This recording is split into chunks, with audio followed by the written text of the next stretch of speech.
ગીતા પાણી લઈને આવ બેટા. હા મમ્મી.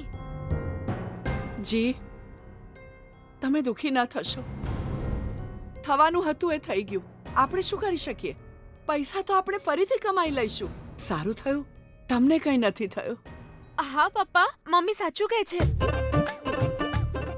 હવે આપણી ગીતા અને મનમોહનના લગ્ન આપણે કોઈ મંદિરમાં જ કરવા પડશે એવું લાગે છે. કાં તો લગ્નની તારીખ બદલી નાખવી પડશે, હે ને જી?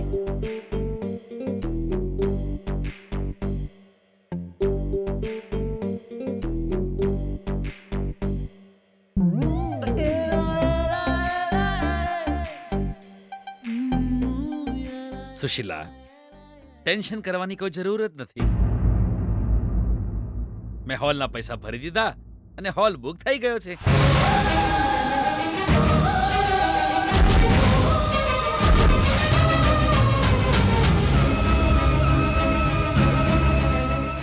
પૈસા ભરી દીધા છે?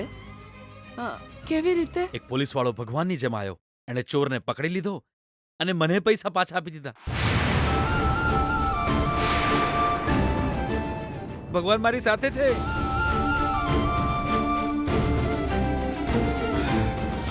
પૈસા ચોરાઈ ગયા પછી આપણા ઓળખીતાઓને કેટલા ફોન કર્યા, કેટલી આજીજી કરી મેં. આ મંત્રીનો દીકરો એના ઘરેથી પૈસા લાવવાનું કહી રહ્યો હતો, પણ મેં તો મોડે જ કહી દીધું કે એ સાંભળ, મારી દીકરીના લગ્ન તારી ભીખ ઉપર ક્યારેય નહીં થાય. છેલ્લે આ બીપી વૈષ્ણવની પ્રામાણિકતાને લીધે, નિષ્ઠાના કારણે ભગવાને મને બચાવી લીધો. મને પૈસા પાછા મળી ગયા ને પૈસા હોલના એડવાન્સ તરીકે આપી દીધા. પણ છે ને, એક વાતનું મને ખોટું લાગ્યું. પેલો પ્રસાદ છે ને, પેલો વિજય ખાઈ ગયો. એટલે આજે કરેલી પૂજા કેન્સલ. હું ભગવાનને પ્રાર્થના કરીને આવ્યો સીધો અહીંયા. કાલે નવેસરથી લગ્નના કાર્યક્રમો શરૂ કરીશું. કાલે લગ્નની કંકોત્રી પણ પ્રિન્ટ થઈને આવશે. ગીતા, લગ્નની કંકોત્રીનું લખાણ તું જ લખજે બેટા.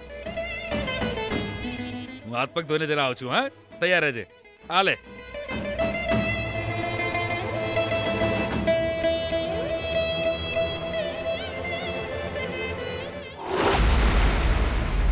જુઓ, વિજય આપણને બહુ જરૂરી કામ સોંપ્યું છે.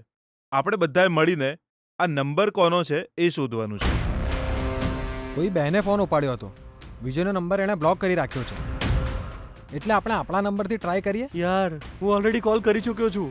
કોલ કરીને કહ્યું કે સાડીની દુકાનમાંથી બોલી રહ્યો છું. 70% ડિસ્કાઉન્ટ આપી રહ્યા છે. કાલે જ આવીને સાડી ખરીદી જાઓ. મને લાગે છે જરૂર આવશે. જુઓ, આપણે કોઈ ચાન્સ ન લેવો જોઈએ. જો એક પ્લાન વર્કઆઉટ ન થાય તો બીજા જ નંબર પરથી ફોન કરી દેવાનો. એને વારંવાર એક જ અનનોન નંબર પરથી કોલ આવ્યા કરશે તો એ એલર્ટ થઈ જશે. ઠીક છે યાર, હવે શું કરવાનું છે એ બોલ. બકા, મારા મગજમાં એક આઈડિયા આવ્યો. હવે તું જો.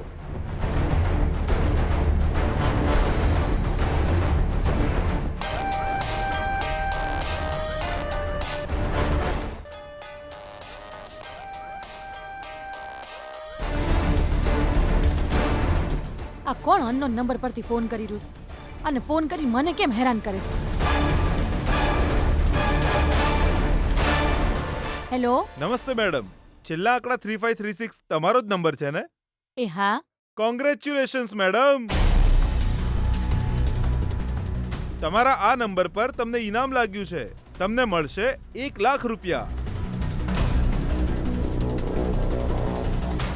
હું કીધું? હા મેડમ, તમારા મોબાઈલ નંબર પર 1 લાખ રૂપિયાનું ઇનામ લાગ્યું છે. તમે કાલે અમે કહીએ એડ્રેસ પર આવો અને ચેક લઈ જાઓ. મને 1 લાખ રૂપિયાનું ઇનામ લાગ્યું છે. હું કાલે જરૂર આવીશ. એડ્રેસ મોકલી આપો.